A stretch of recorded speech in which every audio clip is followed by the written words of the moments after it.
Hello everyone, আসসালামু আলাইকুম। সবাই কেমন আছেন? এই তো আল্লাহর রহমতে আমি ভালো আছি। এই তো আজকে আমি তো লাউ শাক ভাজি করব।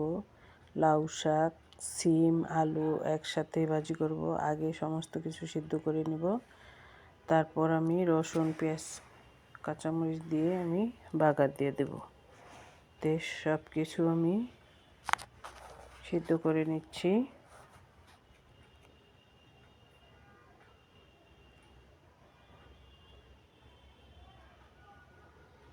সমস্ত শাকগুলো আমি দিয়ে দিলাম। খুব ভালো করে ধুয়ে পরিষ্কার করে নিয়েছি। শীতের দিনে লাউ শাক খেতে খুবই ভালো লাগে। এই তো দেখেন কতগুলো শাক কতটুকু হয়ে গেছে, আরও কতটুকু হয়ে যাবে দেখবেন। লবণ দিলে আরও কমে যাবে।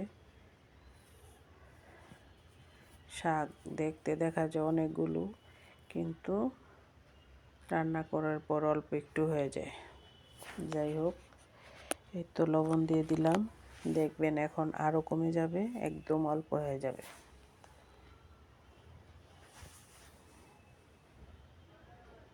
দেখেন লবণ দেওয়ার সাথে সাথে কত কমে যাচ্ছে শাকগুলো। লাউ শাক সবসময় আমি একটু সিম এবং আলু দিয়ে ভাজি করি, তাহলে খুব ভালো লাগে খেতে।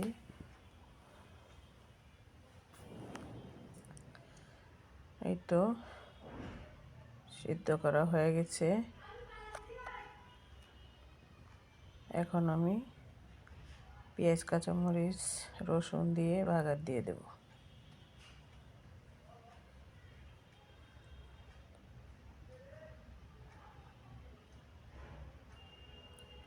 এই তো রসুন কুচি, এখন আমি তেল দিয়ে দিব, দিয়ে পেঁয়াজ কুচি এবং কাঁচামরিচ কুচিটাও দিয়ে দেব।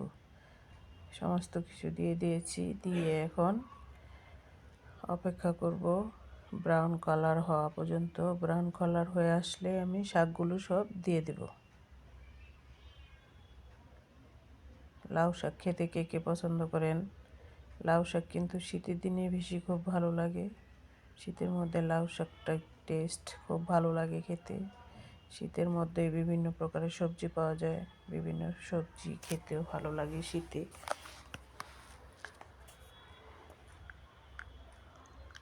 শীতে তাজা তাজা টাটকা টাটকা সবজি পাওয়া যায়।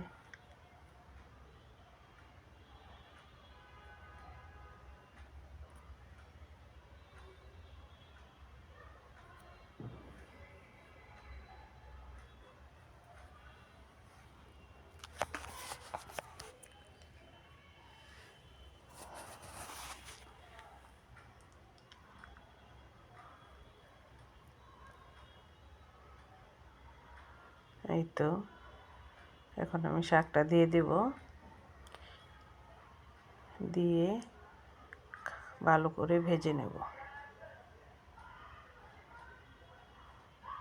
শাকের ভিতরে একটু বেশি করে রসুন কুচি দিলেই খুব ভালো লাগে খেতে।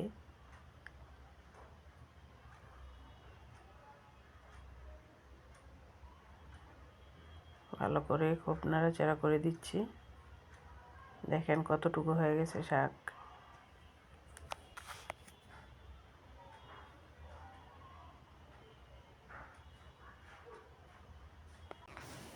এই তো খুব ভালো করে শাকগুলো ভেজে নিচ্ছি।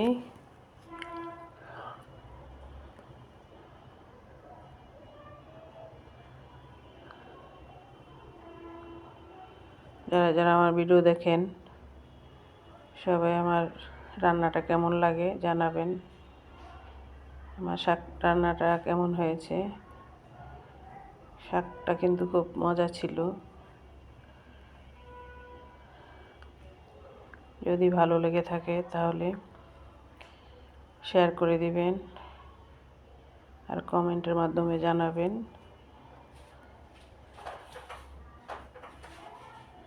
সবাই বেশি বেশি করে লাইক, কমেন্ট, শেয়ার করে দিবেন। সবাই ভালো থাকবেন, সুস্থ থাকবেন। আসসালামু আলাইকুম, আল্লাহ হাফেজ। এই তো আমার শাকটা হয়ে গেল,